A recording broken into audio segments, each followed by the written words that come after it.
In South Dakota tonight, 6 high school baseball players are charged with rape in a case that is rocking that state. The 6 are charged with sexual assault of 2 teenage boys in June, and all 6 of the accused are pleading not guilty. We're not showing you some of their faces because they're minors.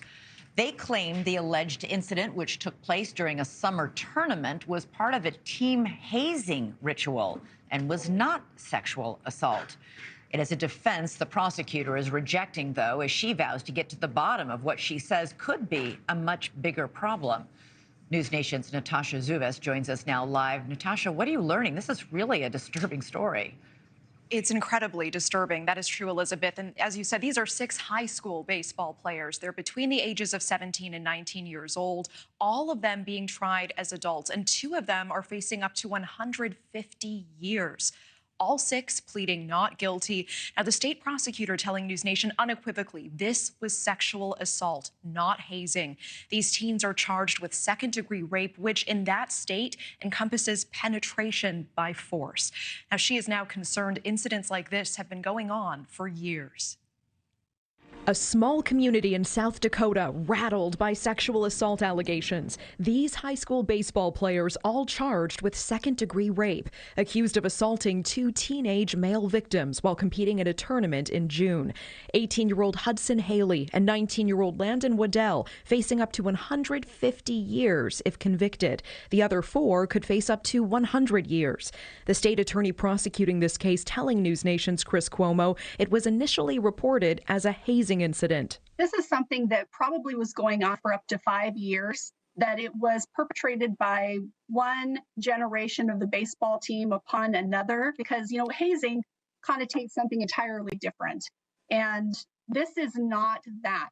This is an act of sexual assault. The team was suspended from the league when the allegations surfaced. The prosecutor saying there is concern this is a culture of repeated behavior that has been going on for years, and proper reporting was not done that perhaps could have prevented this from happening to the alleged victims in June. The 6 accused appeared in court Tuesday, pleading not guilty to the charges. Lawyers for one of the players asked the judge if the teen could continue going to school, despite attending the same school as one of the alleged victims.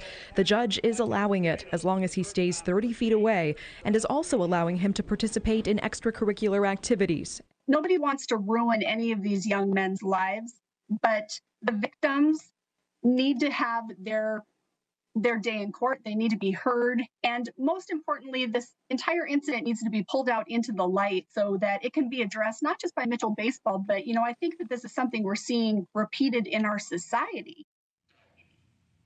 And Elizabeth, the prosecutor says it is possible some adults close to this baseball program knew of the alleged crimes. And if that is true, they could also face charges.